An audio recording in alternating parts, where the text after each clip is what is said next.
Truth is like fire. It's pure. It may appear to burn a few people. It may even burn a few people. And that is why people accept the truth as it is and dare not reveal the truth. History has been a supporter of this. Socrates dared to say the truth, and he had to pay his price. John the Baptist said the truth, and he too had to pay his price. Now what do we do of this problem? We need to empower people to say the truth so that they can take truth head on and create something new for our democracy, and not hide behind, but to come forward. It's imperative for our democracy to do the needful. All religion, caste, creed have said the same thing: truth over evil, good over falsity, and we should do the same. Harshly, public life is exactly the opposite, the real ugly truth. We can't even take the word TED for granted, because between the T and the D lies the election, which is what I'm going to speak about. Now, what unites us?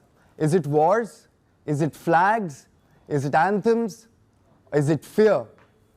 No, it's the truth. Nothing in the world is more powerful than the person who can say the truth. Nothing in the world is more powerful than the person who can dare to say the truth.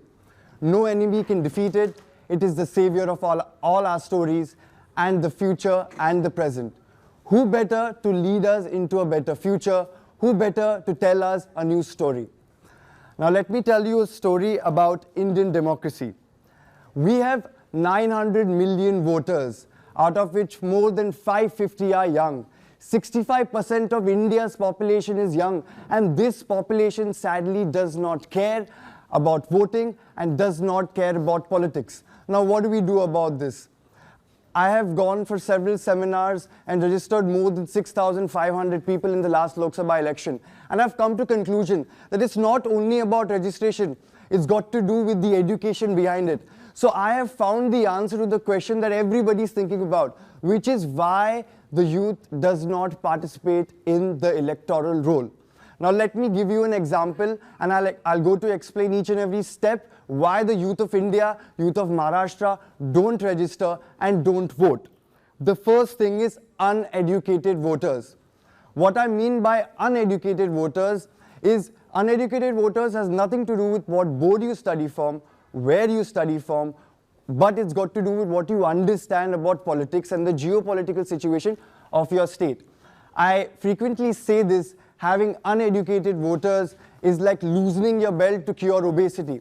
We have to work towards it. We can't leave these kind of topics and let it be.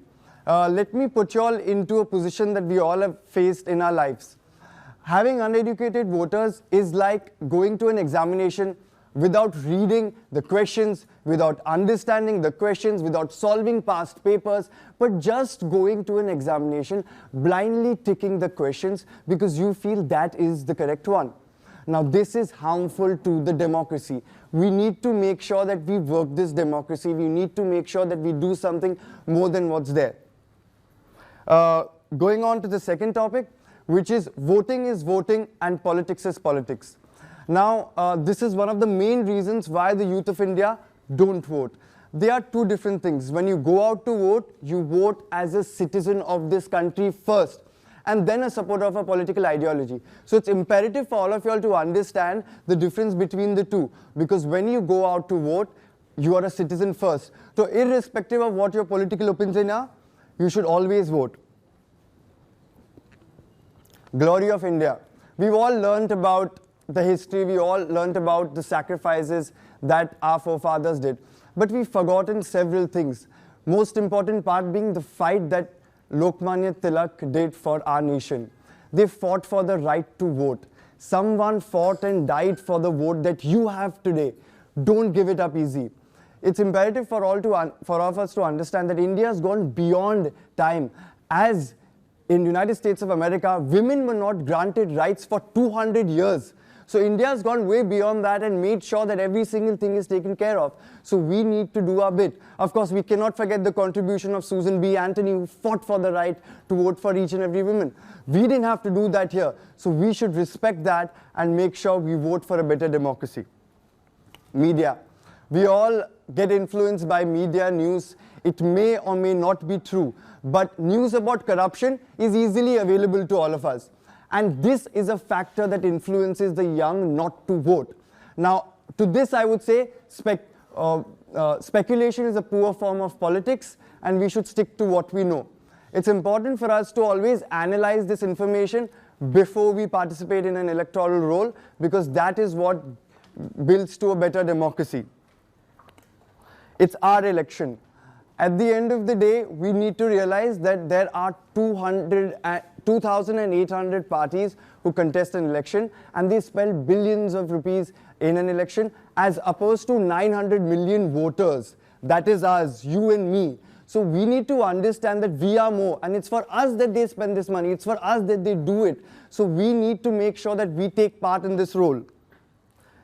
Not to forget that this role that we all take part in needs to be done with education, because as I said, registration is not enough. The most important point here, which every one of us would understand as Indians, is unity. Now, why do I say this? When we stand for the national anthem, which we just did a couple of days ago, we stand in unity. It does not matter who's on our left, it does not matter who's on our right, or behind or in front of us, but we yet stand, and if someone doesn't, we make sure he realizes that he needs to stand.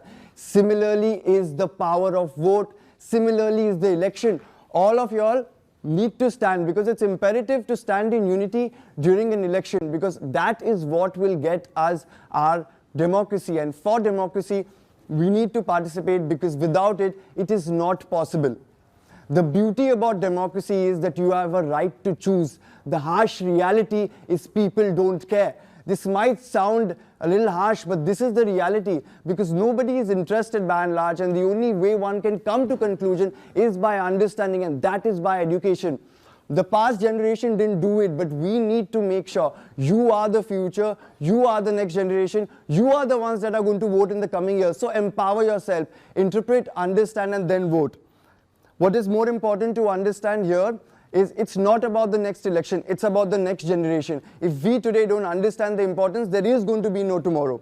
So let me tell you all a story about what happened a couple of years ago. Before that, a very important concept that everybody needs to understand is there are constituencies, there are assemblies, and there are municipal wards. Now they differ from each state, of course, in India. But let me tell you a story about the same. In Rajasthan, a couple of years ago, Mr. Joshi was contesting elections. Now this was an assembly election in Rajasthan. A lot of political parties fought for this seat, but at the end it boiled down to only two political parties, the rival political parties of India since the very beginning. Mr. Joshi got 62,215 votes, as opposed by his rival who got 62,216 votes. It's one vote, and with this vote he lost the election. So you all need to understand how important each vote is, because when you go out to vote, you can literally understand that your vote can probably make someone win or lose the election. So imperative for you all to understand the concept of one vote, because that is what caused.